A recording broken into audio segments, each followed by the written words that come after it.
Hello everyone, welcome to the Digital Marketing GAN podcast, your one-stop destination for all the informative tools, techniques, case studies, and latest updates in digital marketing domain. I'm your host Prince Kumar, and our today's topic of discussion is online marketing strategies for new product launch. To discuss it in detail, we have Will Russell, the founder and CEO of Russell Marketing and the member of Forbes Business Council with us today. In 2017, Will launched Russell Marketing, an innovative digital agency specializing in e-commerce launch marketing. To date, they have generated more than 20 million in revenue for 300 plus new entrepreneurs.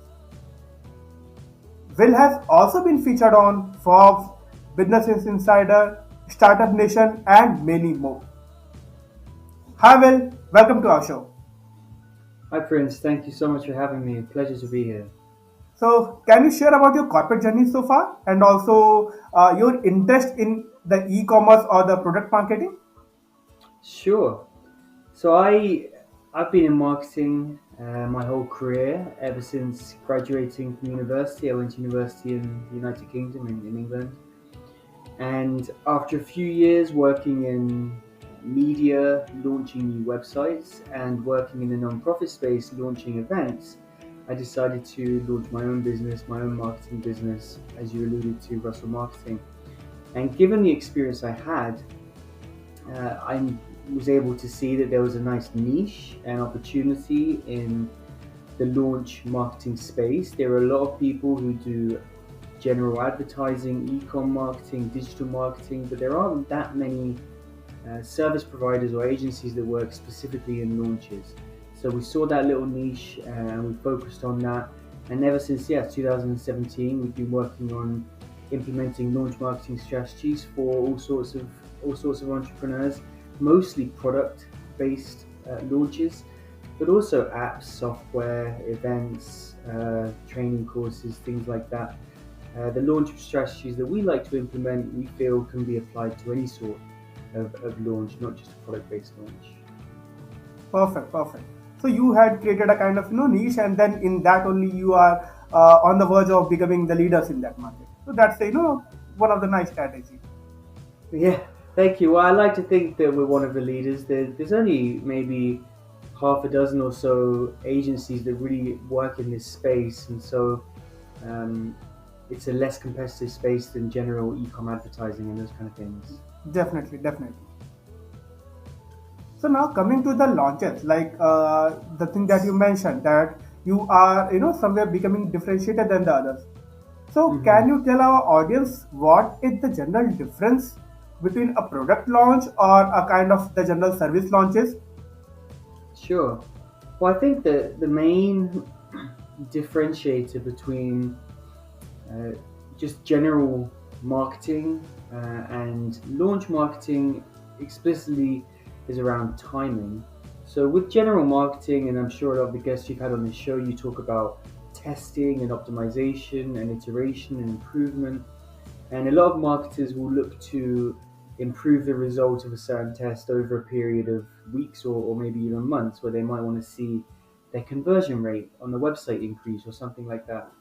When you're launching, you don't really have time. When you're launching, you usually have a very condensed, short period of time in which to launch, and you can't really get things wrong, because if you get things wrong, the whole launch will kind of collapse and you have to start again. So you don't have time, which is something a lot of marketers do have when they run tests. So I think what's explicitly important in launch marketing is something that I've heard called absence blindness. And absence blindness is, I mean, not being able to see the things you can't see. You're blind to the things you can't see. And in launch marketing, it's important that you work with a partner or have someone working alongside you that has the ability to see those issues. So in regular marketing, if you have an issue that you're blind to, let's say the website's not converting very well, you can implement changes and you can implement tests over weeks to solve it. In launch marketing, if your website's not converting very well, you don't have weeks to solve it. You have to be able to predict that it's not going to work well, and make that and find a solution to that before you even start driving traffic. So I think the main thing with regards to launch marketing is the ability to predict, the ability to see things that most marketers wouldn't necessarily see, and make those changes very, very quickly, because you just don't have, as I say, you don't have weeks or months to make those changes. You have days or hours to make the improvements. So I think the main difference between the launch strategies and the regular marketing strategies is more time. With launch marketing, you have a lot less time, and that causes a lot of other repercussions. Definitely. And just to add that, while when we are planning for product launching or a product marketing, the launch marketing, we have to do complete planning in advance. Means we cannot Correct. analyze and then, do our marketing. Whereas in the normal, we can analyze if things are working or not. But when we are planning for product launch, we have to be mentally prepared that our strategies will be working out when we'll be rolling out the product to the audience. Exactly. You have to be able to assure that success will happen before you even see the data. And so that's a big challenge, and an interesting challenge, but yeah, it's a big challenge that we think we have expertise in that most agencies don't. Definitely, definitely. So now coming to the product launch. So for the startups or for the brands, those who want to go for their product launch, so what are some of the important prerequisites that they should be prepared with? Well, the first thing is if you want to do a product launch or you want to do a launch of any sort, it's really, really important that you've validated and proven that this product or this service has space to be successful in the market. So a lot of entrepreneurs will come to us with an idea for a product launch, and they want to go full steam ahead and they want to put it into practice. However, there's been no proof or data collected that people are actually going to want this product at this price point. So I think the biggest thing any entrepreneur needs to make sure they're doing before they plan a full product launch is to have proven the market fit of their product, and they can do that through things like simple advertising funnels, they can do that through focus groups, they can do that through surveys. Any way that you can present your product to people before you launch and get them to give you a thumbs up and get them to say, yes, I would buy this product for this price point, and just make sure that you have that validation, that market proof before you invest a lot more money and a lot more time in a comprehensive launch. So I think that's the first thing that needs to happen, making sure you've got your proof of concept, your market validated fit.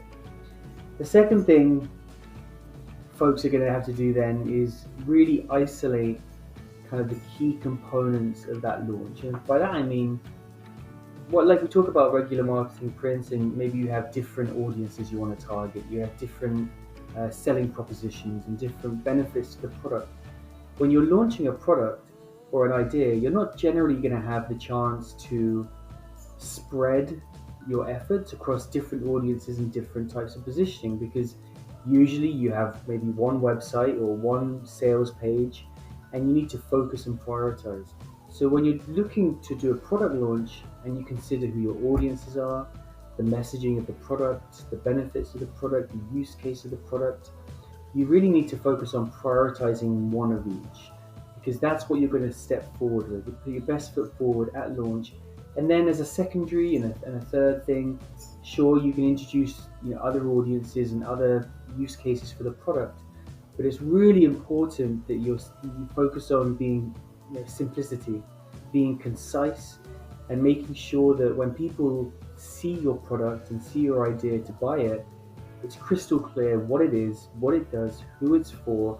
And the best way of doing that and making sure you stay simple is by focusing on one audience, one messaging, one unique selling proposition, and really zeroing in on that. So I think number one, validation, prove that people want your product.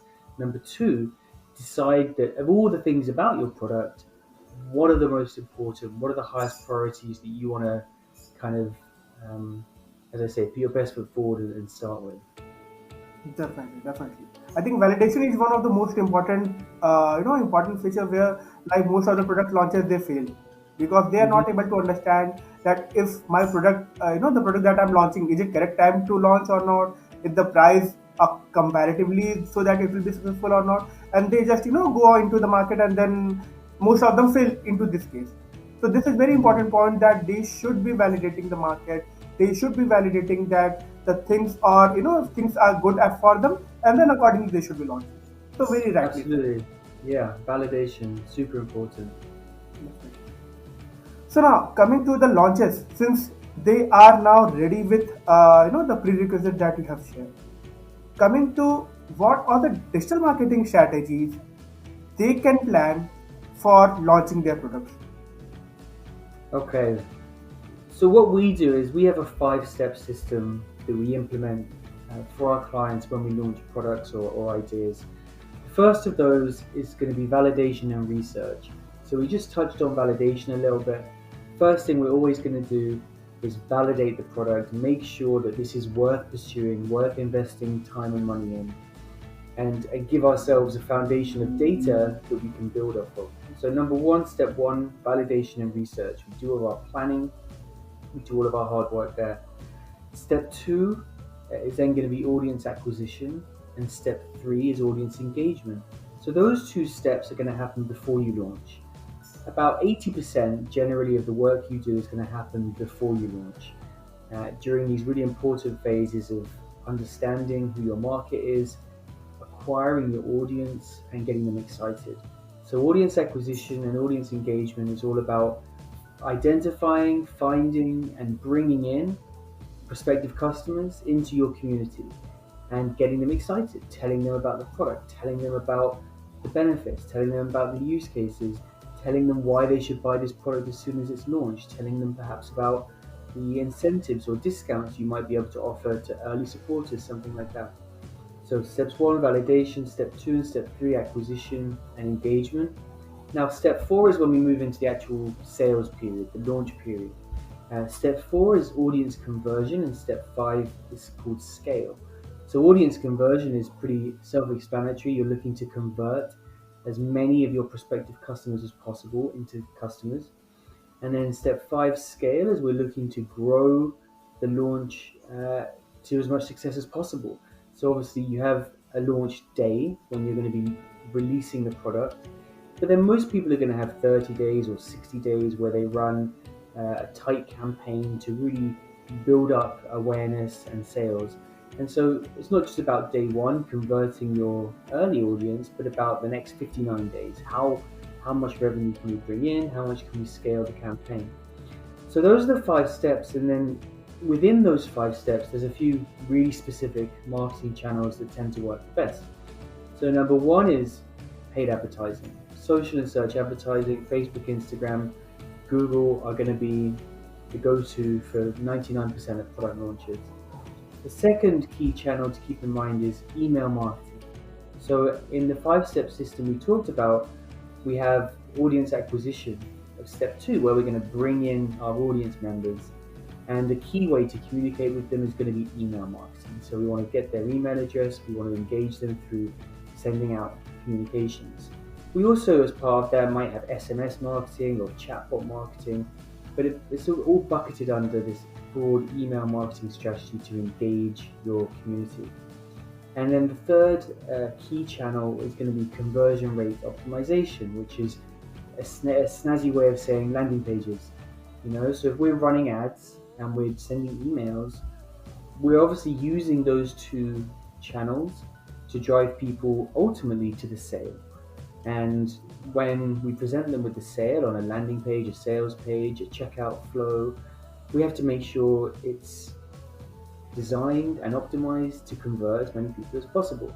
So it's all important driving those interested traffic numbers or driving those interested customers to a landing page or a sales page.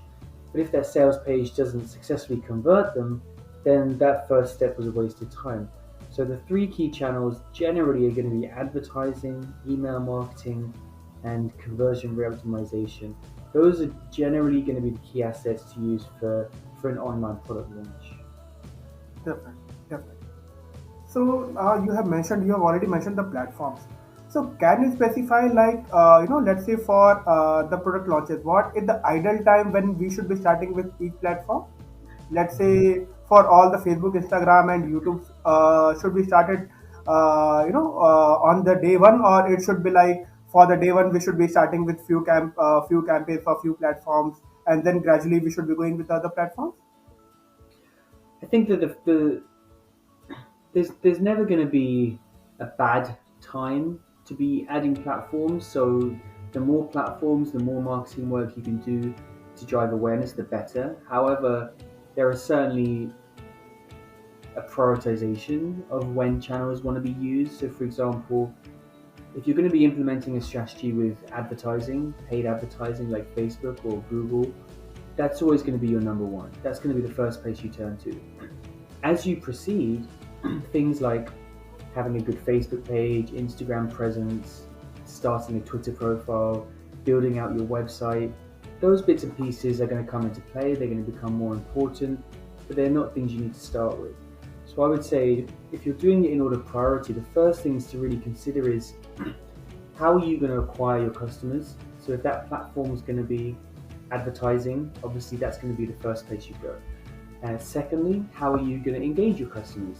So if that's going to be an email list, you're going to have to be using some sort of email marketing platform like, excuse me, like Mailchimp or Klaviyo. And then thirdly, how are you making sure these people convert? And so in order to convert, usually we want to focus on things like credibility. And so that might be the time when you want to start building out your Facebook page, your Twitter profile, your website, your YouTube channel.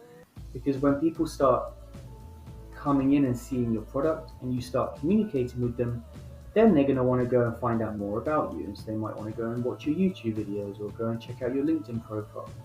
So I think over the course of that launch period is usually maybe 6 months long.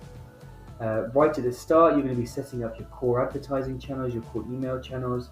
Maybe a month or two in is when you're going to start focusing on building out your other platforms like Facebook, Twitter, and so on.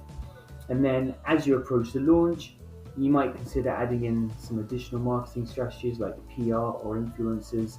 But in order of priority, definitely advertising first, then social channels and email, and then you might want to consider things like PR, referral, that kind of stuff.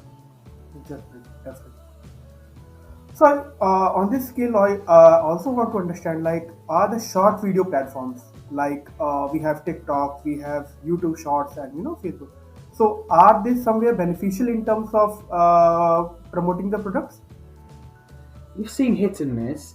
TikTok's a very good platform for community building and generating awareness. However, we haven't seen TikTok convert into customers particularly well. So if you're someone who's looking for awareness, looking for general brand building, it would be a great place to be. If you're looking at you need to drive a certain number of sales, TikTok wouldn't be somewhere I look at. YouTube would be the same. YouTube I think is a better conversion platform than TikTok, but it's still not as strong as some of the just Google search or social ad channels. With regards to video on things like Facebook and YouTube, I like video personally, but I think video is a very succinct and simple way of showing a lot of information very, very quickly. So generally, we love using videos in our marketing, in our advertising. One of the challenges I think a lot of people have seen recently is it can be more expensive if you're advertising video content, and so that can be problematic. But generally, if you're looking at video creation, I would focus on Facebook and Instagram. Secondarily, we can look at YouTube and things like TikTok, Snapchat. I think those folks are kind of third tier right now. Got it. Got it. So, since you have worked with a lot, number of brands that wants to promote their product, so can you share any case study where one of the brand came to you with a problem or with campaign to launch their product, and then your agency designed the complete strategy, and then it was a massive hit in terms of the product launch. If you can share any case study, I think so that will be beneficial. Sure. Well, a recent one this year that we ran, which was a great one to be part of, was called One Clock. It was a kind of a waking clock, a tech-based product that launched on Kickstarter. So we started working with One Clock, and they went through the 5-step system of validation, acquisition, engagement, conversion, and scale. And that was a great campaign to be a part of. It's a really nice product if you want to go check it out. It's designed very well, so it got a lot of interest. One of the challenges with One Club was the price point. So the price of the product is quite high, and that was an objection for a lot of people. So one of the challenges during that pre-launch phase before we went live and started selling product was to really try and convince people, why this was worth the cost, why the value is there. I think it was maybe $200 or $300. So for someone to put down $200, $300 on what was a clock, which people can use their cell phones for clocks, right? It was a big ask. And so really focusing on what we talked about earlier, Prince, what's the key use case, what's the key value proposition, what's the key audience, really zeroing in on that was particularly important. When we launched One Clock, they ended up doing maybe $1.1 million on their launch, and so very successful launch. They were very happy. The customers are very happy. The product has been released now, and it's a fantastic product. So One Clock was a great example this year of the system in play. We validated, we learned, we identified what some of the challenges would be. During that pre-launch phase, we worked hard to resolve those challenges so that when the launch happened, we didn't have to do a lot more testing. We knew and we understood we didn't have to waste time. So we did the testing, we did the learning, and then we launched, and everything was very successful. And all the work we did during that pre-launch phase to validate and acquire ended up working very well, and the product went on to be very successful and has continued to be successful. So that was a really nice one to be involved in, One Clock. Perfect. That's one of the great case study you have said. Definitely, Yeah, I know that you will be having many more case studies for that. yes. Perfect. So now, coming to the last part of our show. So can you give any last piece of advice to businesses that are stuck somewhere, and are not able to plan their perfect product launch campaign? Yeah, I saw this question in advance, of course. There was a couple of ways I wanted to go with this. The number one that came up to mind was just saying, just get going, because until you start collecting data and learning, it's going to be hard to really identify the opportunities. So I would say get going, but that doesn't really give too much information for someone to use practically. So I was also thinking an important piece of advice I would give is not to reinvent the wheel. A lot of people are going to come into a product launch or they have a new idea, and for them it's a very unique, new, innovative idea. And for that reason, they tend to think it requires brand new, innovative marketing. And I think the reality is that almost any product being launched has competitors or similar products already out there, already being marketed. So you don't have to reinvent the wheel. If you've got a product in mind, you've got a launch in mind, just spend a little bit of time seeing what other competitors are doing, how other people are marketing the product, the audiences, the visuals, the videos, the copywriting, the unique selling propositions, the credibility angles. You can learn so much from what your competitors are doing, and you can go ahead and implement your own strategy based almost entirely on learning from other people. And you don't have to come up with your own brand new strategy. You don't have to reinvent the wheel and start from scratch. So if you have an idea but you're stuck, I would go and see how other people are marketing that idea, use that information to get started, and then as the data starts coming in, it's going to help guide you in what some of those next steps are going to be. Definitely. So even for our marketing also, what one thing that we implement is having a better capital analysis, because that help us understand that, since the thing that you mentioned that I might not be unique in my product, there will be 5 to 7 different competitors. So what I can do is I can check what are the best thing that they are doing, and then Exactly. I can pick out the best thing, and then that I get implemented into my marketing strategy. So that will be something Exactly. that I can learn from others. Exactly. And as new as and innovative as your idea is, there's probably someone else doing something very similar. So just doing a little bit of research can give you so much kind of light bulbs, above your head as how you can do things and what you can do So don't reinvent the wheel. Find out what other people are doing and learn from them. Replicate their successes. Definitely, definitely. Thanks for your valuable advice. Thank you. Yeah. So, with this, we have come to the end of today's episode. Thank you, Will, for sharing your valuable advice with our audience. It was very informative discussion and had good takeaways for businesses as well as marketers. It was pleasure having you on our show and we'll look forward to discuss some more interesting topics in the coming future. Thank you very much, Prince.